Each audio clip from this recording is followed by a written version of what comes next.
Hello there, welcome to round 3 of my F1 2012 career mode in Season 4. I am LoveSpuds and today we're in Shanghai, China for the Chinese Grand Prix.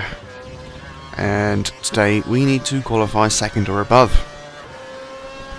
And obviously go out and win the race again. Let's see what we can do.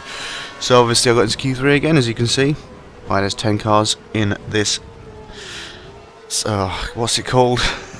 10 cars in this Q3 session. Went a bit wide on turn 1, which may hurt my chances a little bit, but we'll see what we can do for the rest of the lap. It's nothing too major, considering the AI aren't very quick around that first corner. They're very quick around the last corner, but sort of not very quick around the first corner. I think that sort of thing should be balanced out a little bit, because they should be going a bit faster around there. If I can do it, then the AI should probably be able to do it.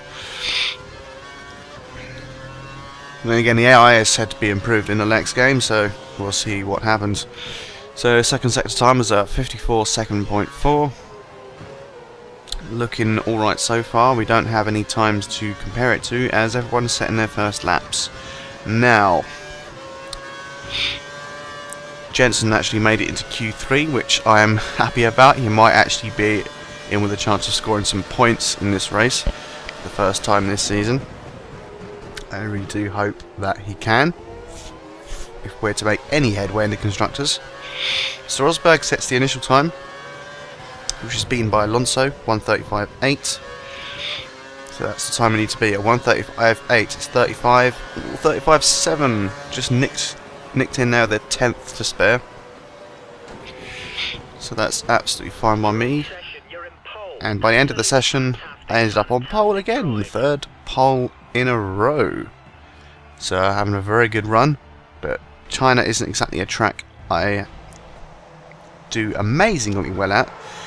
Unlike the last two previous ones, there are some more corners on here that seem to lose me time more than others. So let's do this thing. I had a bit of a slow getaway, to be honest. As you can see by the fact that they are actually coming up the inside and Raikkonen's managed to take the lead. And I didn't really have anywhere to go, so Alonso got past as well. I wasn't expecting Raikkonen to go quite that slow, so I went into the back of him, and someone went into the back of me. So I should be alright to take third place back again, so we'll see if we can get Raikkonen a bit further down the line. Don't really see many opportunities to get through here. I could have dived up the inside, but that probably would have meant I would have hit Raikkonen in the side there, the way he was turning in.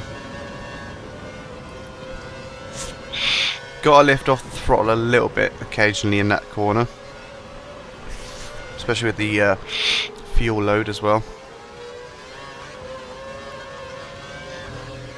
So today is actually a race, rather than just sitting at the front and blitzing my way through the track.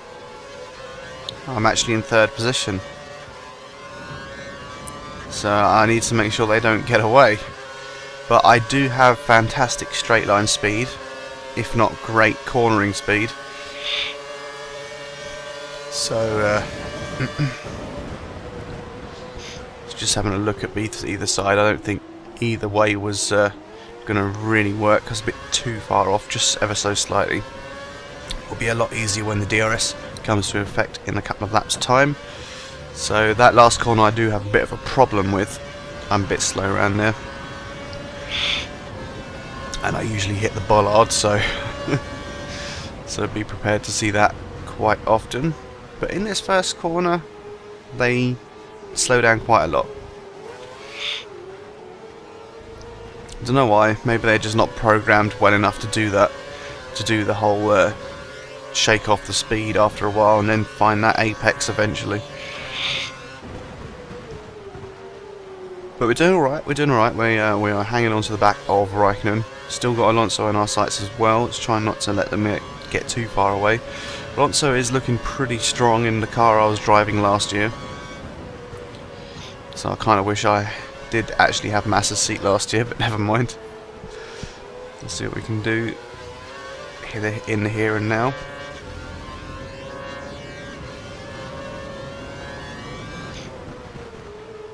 Might even be able to take Raikkonen if I get a good run out of here, but it doesn't look particularly likely. They do get a very good run out of there. They have the better line most of the time compared to me. Just going to use up the rest of my Kers. I don't know if I had Kers last time around, but I'm just saving a little bit for the start-finish straight anyway, just so I can maybe take Raikkonen into the first corner. But we will see. Grosjean is still behind us somewhere. I think he's dropped back a tiny bit. Whereas I just try and take the bollard out every single lap. There we go. Yeah, Grosjean is 1.6 seconds behind, so he might not get DRS on me, which is fine by me. Pretty sure. I don't think I can get through there. So I just be patient. I could have maybe gone in a bit more aggressively and actually taken the inside. I don't want to be I don't want to be too aggressive as I slam into the back of him. But yeah, just being quite fair. I'm being quite relaxed about this race. I know I'm not really going to be blitzing it. Especially some of these corners I'm not too fond of.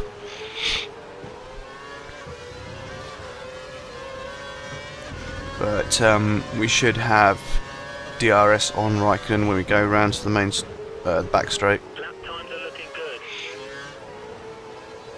Yeah, it's gone over the DRS detection line. I am within a second, I'm pretty sure of it. So once I use up my Kers, well, I'm not going to use it up actually. I'm just going to flick open DRS. Should give me enough overspeed to get back onto him again. Don't think I'm going to make a move this time round. Made my intentions pretty clear, but I probably didn't need to go up the inside there.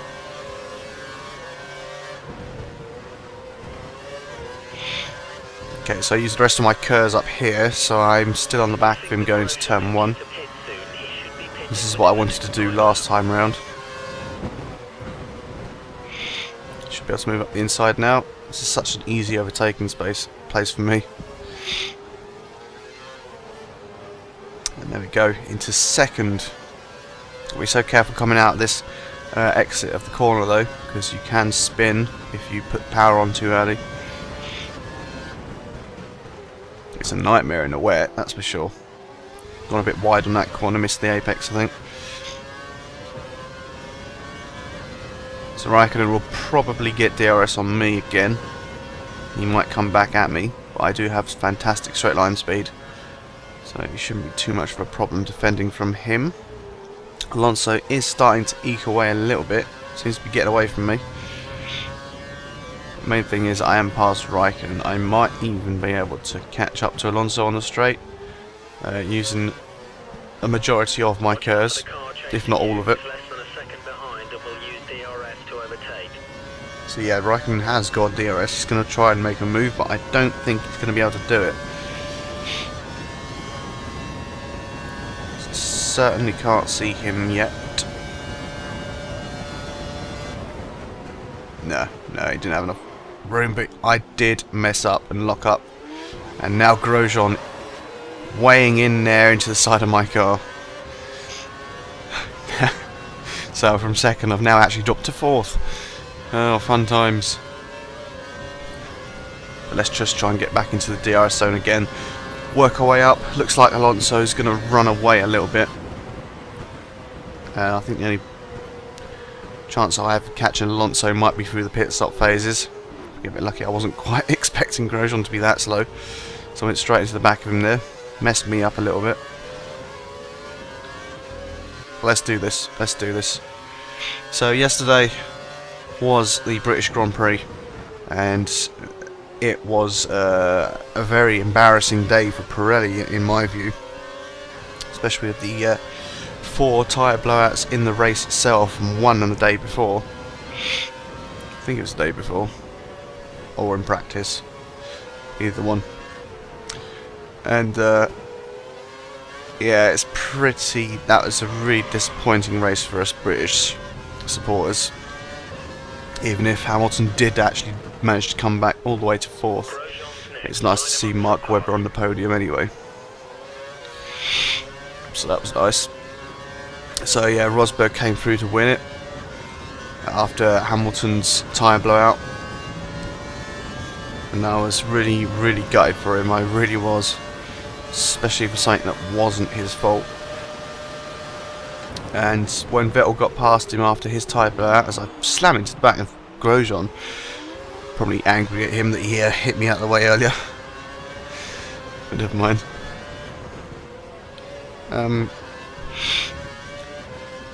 But yeah, I really was gutted for him. I really thought at that stage of the race, lap 9 when his tyre went, I thought the race was over when Vettel got in front, and it pretty much was over for the first position until Vettel had his problem with his gearbox. Then things really started to get interesting with all the other tyre blowouts as well, and the safety cars that followed really bunched the field up. Meant Mark Webber could get back into it, Paul di Resta could get back into it.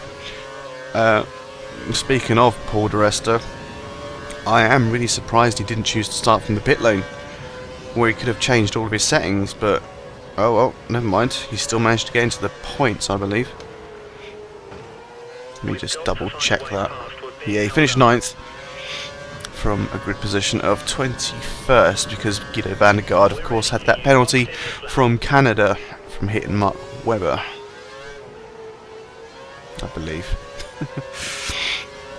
But yeah, that was it was an exciting race, but for the wrong reasons. If it wasn't for the tyres, it probably would have been a bit of a boring procession kind of as I go past Grosjean. Might lock up here, I'm not sure. No, I did make it through around. I do need to come into the pits though to change my tyres because they are starting to go off a little bit. I don't feel confident to ignore the order and go for another lap. Ooh, locking up going into the pits, but I did manage to make that and not go into the gravel, which is what we like. See Alonso just headed there. Probably be going right about now. Hopefully no one will get in my way. 3.8 second pit stop. Pretty decent for this game. Could be a few tenths faster, yeah, but still got Raikkonen right in front of me. So I need to do a half decent outlap. Got Hulkenberg in my way, who's really slow for some reason. Even Raikkonen, who I expect to be a bit faster than that, but still. Bit of wheel spin coming out of there. Got onto the power a bit too early, but I wasn't going into a spin, so that was alright. Let's try and make this a half decent outlap. It's always a bit dodgy on cold tyres.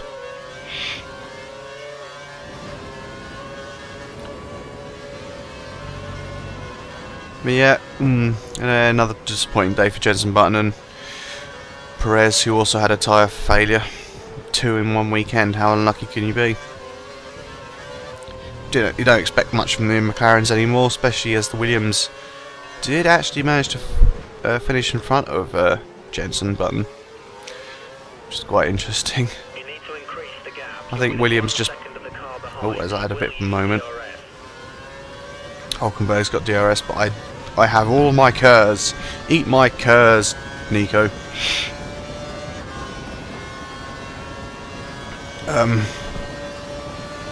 Yeah, it's a real shame that Williams are off the pace again like they were in 2011. I don't quite know what sort of results they were getting in 2011, but they only scored 5 points. And yeah, to see them finish in 11th and 12th, just outside the points, really must be gutting for them. I really hope they don't end up matching or even setting a new record by the end of the season for not scoring, you know, hardly any points. But yeah, it's a really unfortunate day for Kimi Raikkonen as well. Speaking of Raikkonen, he had a possible second place finish on the cards if he'd went into the pits at the right time, changed over his tyres just on the last safety car. He might have been able to hold on to it. But the finish between Mark Webber and Rosberg, though, that was amazing. That was a proper grandstand finish within a second of each other. I'd like to see more of that, but hopefully not caused by exploding tyres. Oh, things are going to get a bit fruity here. Got two Lotuses in front of me. Raikkonen's going to get DRS, and so am I. I also have some KERS as well. I have a lot of KERS to use up. I'm going to use it all, I believe. Raikkonen should be getting past Grosjean now. Where the hell am I going to go? I'm going to go left. Raikkonen's moved over to cover the inside, but I just have so much overspeed. Can I get it round the corner? Sort of. He's still there, though. He is still there. I locked up my front right tyre a little bit there, but I did manage to hold on to it. And I'm going to take a bollard out just for good measure. So I have finally made it back up to second. Grosjean did get quite an advantage in the pit stop phase. He had that extra lap in hand on his options that seemed to have worked quite well for him. But the main thing is I'm back in front now. I'm going to try and chase down Alonso for the last few laps. Let's see if we can do that. So, back to the British Grand Prix, or the controversy around the Pirelli tyres. Speaking of that, Pirelli have been called to appear at the F1 Sporting Committee after the tyre failures on Wednesday. Why do I think Wednesday? I don't know, but they're gonna be meeting in Nürburgring, which is only about 6 days away, 5 days away, something like that. I love these back-to-back races, even if the mechanics probably don't. Yeah, but they love it anyway. At least Germany's not too far away. The tyres should have a better time at the Nürburgring. There's not so much stress put on the tyres. Though to be fair, it's not all the fault of the tyres. The curbs they were going over, it's particularly turn 4. A lot of these curbs, in Silverstone for example, the curbs are not the same everywhere, but the curbs in particular at turn 4, when you go over the edge like I just did there, the edge of those white and red curbs, there's a drop. It's basically a 90-degree angle. So on the bit that touches the grass, if you can see that there on the right and the left now, it drops down at a 90-degree angle, and if you got your tyre over that, then it could very well cut into the tyre's shoulder or sidewall, whatever you want to call it. And especially at the speeds they're going at, it's not surprising they were ripped to shreds a little bit. But those curbs have been there for God knows how long. Whenever they put them down, I do still think Pirelli have brought the wrong bloody tyre. Those curbs have they've been there longer than blade tyres have. Oh, I'm going off on a tangent here. What the hell am I talking about? those curbs have been here longer than the tyres have. They probably have. I don't know when they were manufactured, of course. But yeah, in my view, they just didn't bring a strong enough tyre. Teams push the limits anyway with their low pressures. The lower the PSI, the more traction you can get, the more grip. Supposedly. Just Raikkonen coming back again. I'm going to squeeze him out enough just to take the inside again. Do have a bit of a problem with that hairpin sometimes. But yeah, so it's not 100% Pirelli's fault. They are doing their job to make trying to do the job to make the racing a bit more exciting. But I believe they've gone too far too far one way. I think last year's tyres were probably the best ones. This year's tyres are too weak. If they can't take the stress of a Formula 1 car, regardless of whether it's being shredded by a curb, then you're doing something wrong, in my view.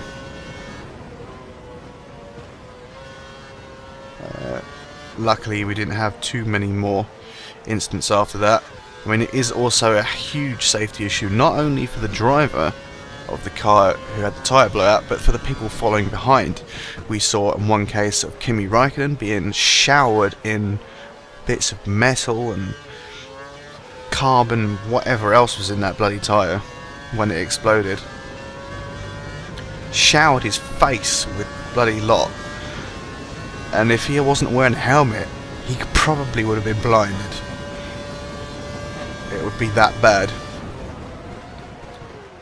Luckily the helmets are very strong these days. And Alonso as well, he crapped himself when I think it was Perez's tyre went.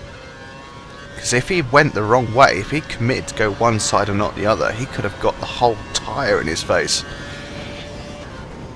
Great work, that's a new fastest lap for the race. Or underneath the car at the very least. I set the fastest lap 1:38. Because why the hell not? Not really making much ground to Alonso anyway, so looks like I'm gonna have to settle for second and sort of try not to make any mistakes for Raikkonen to capitalise on.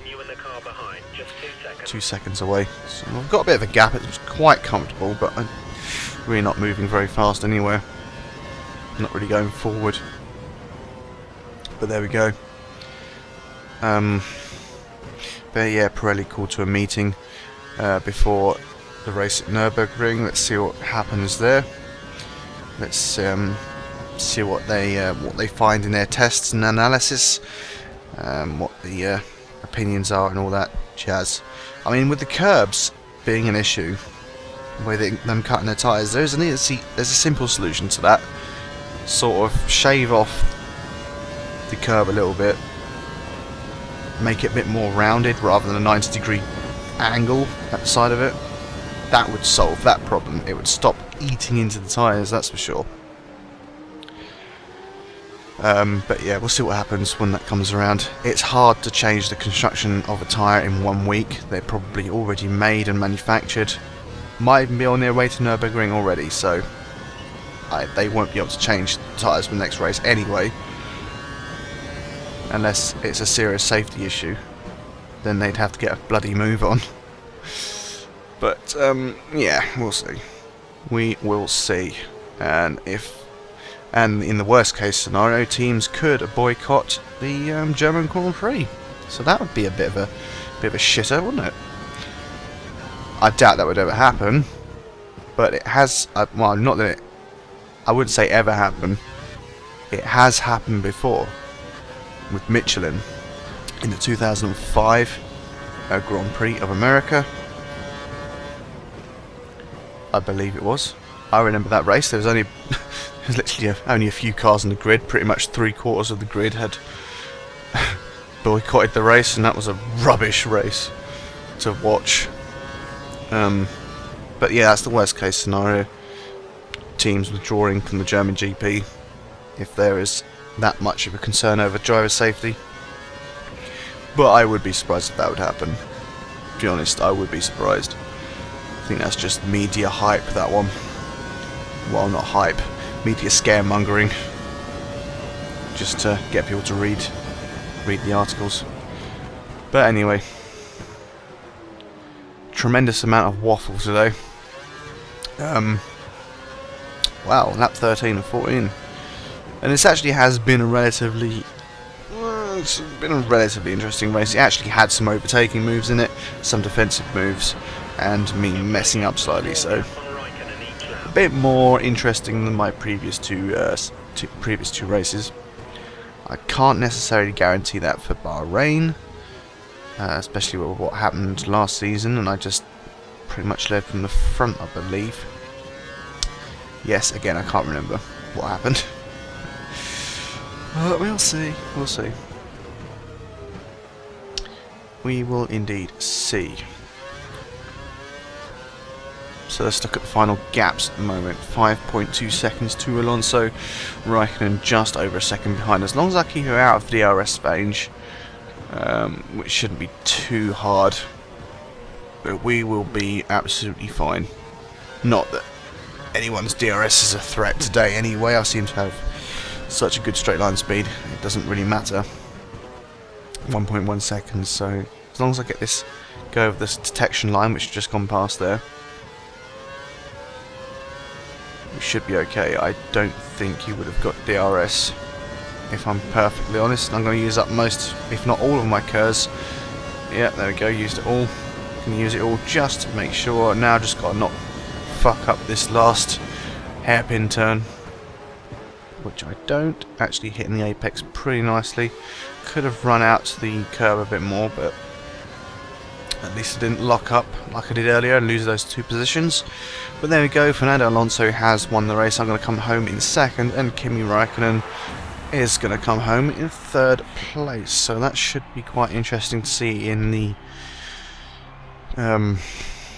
constructor standings, because Mercedes were pretty high up, pretty much leading, I think they were last time round. Brilliant driving. So Ferrari of Alonso scooped the maximum 25 points, and my run of race wins has come to an end. But the good news is Jenson Button has finished in the points, grabbed 6 points, which is 5 more than Massa managed last year, so I am hopeful that he can carry on improving. We will have to see on that regard. So there's all the results. Charles Peak finishing 14th, Timo Glock all there, Sebastian Vettel and Mark Webber just outside of the points, and two Mercedes at the back of the points. So let's see what we've got here. Drivers' Championship, 18 points behind is Alonso, followed by Grosjean, Schumacher, Raikkonen, Rosberg, Maldonado, Massa, Webber, then Button for the top 10. And just outside, just behind Button, is Vettel, Perez, Di Resta, Peak, Glock, Kobayashi, Hulkenberg, Senna, Kovalainen, Petrov, Fern, Ricciardo, Kaltikayan, and De La Rosa, with Hamilton sitting at the bottom there. Quite amazed I didn't fuck up any of their names there. So here we are. Yes, the Constructors' Championship, we are actually leading now thanks to Jenson Button's 6 points. It's just put us ahead of Lotus there. We had a very strong race. Mercedes have actually dropped down to 4th now, but they are joint level pegging with Ferrari on 62. And then Williams having a decent enough season so far, 16, 3 points ahead of Red Bull. And it's Sauber and Sahara Force India taking the remaining points so far. So here we go, let's just celebrate our second place with Fernando soaking up those feels. I don't know what I said there. But anyway, join me next time for round 4 in Bahrain in a desert heat. I'll see you then.